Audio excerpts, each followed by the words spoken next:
Knowledge and information کے معزز دوستو، السلام علیکم۔ دوستو، یہ ایک حقیقت ہے کہ ایک اچھی کتاب اپنے پڑھنے والے کے لیے ایک ایسے دوست کی حیثیت رکھتی ہے جو اس کو کبھی تنہائی کا احساس نہیں ہونے دیتی۔ یہ ایک ایسے ہمسفر کی مانند ہے جو اپنے ساتھی کو بیٹھے بیٹھائے دور دراز کے علاقوں کی سیر کرا دیتی ہے۔ لیکن یہ بھی ایک حقیقت ہے کہ جہاں اچھائی ہوتی ہے وہاں برائی بھی ہوتی ہے۔ زیر نظر ویڈیو بھی ایک ایسی ہی بری کتاب کے بارے میں ہے جس کا نام گیگاس ہے۔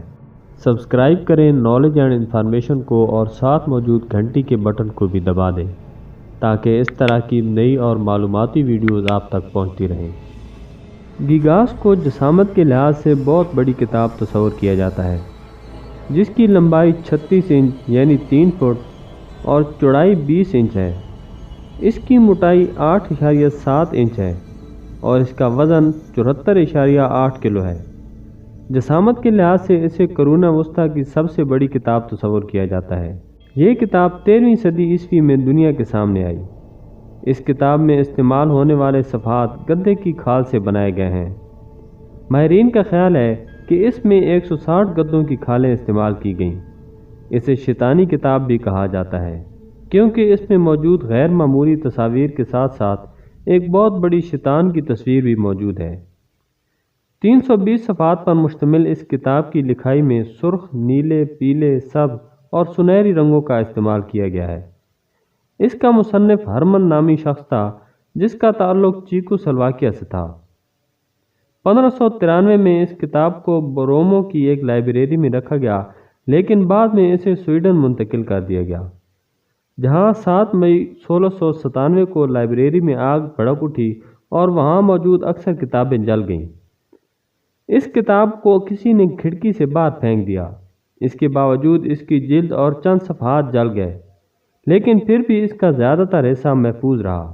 اس شیطانی کتاب کو 359 سال بعد چیکو سلواکیہ کی حکومت نے 2007 میں سویڈن سے مستعار مانگ لیا اور اپنے قومی کتب خانے کی زینت بنایا۔ اس کتاب میں لاطینی اور عبرانی زبان استعمال کی گئی ہے۔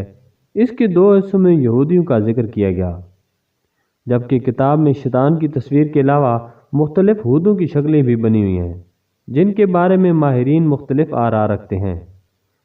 اس میں انسانوں اور جانوروں کی شکلوں کے علاوہ جنت اور دوزخ بھی دکھانے کی کوشش کی گئی۔ کتاب میں سرخ اور سبز رنگ کے دائرے بھی لگائے گئے جو سورج، چاند اور دوسرے ستاروں کو ظاہر کرتے ہیں۔ اس کے سرخ حروف کو غیر معمولی طور پر بڑا کر کے دکھایا گیا۔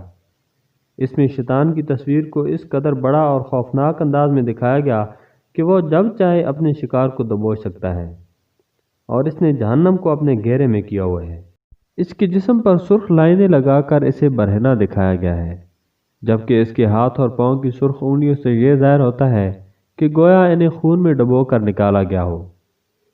اس کی چھوٹی سرخ آنکھیں شعلے برساتی اور سرخ کان کسی اور ہی منظر کی دلالی کرتے ہیں۔ اس کے منہ کے دونوں طرف سفید دانت اور باہر نکلتی زبان اسے جہانوی مخلوق ثابت کرتی دکھائی دیتی ہے۔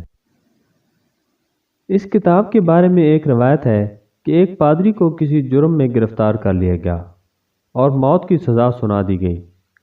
پادری نے سزا سے بچنے کے لیے بادشاہ سے درخواست کی کہ اگر وہ مجھے چھوڑ دے تو میں اسے ایک نایاب تحفہ دوں گا۔ بادشاہ مان گیا اور شیطان سے مدد حاصل کی۔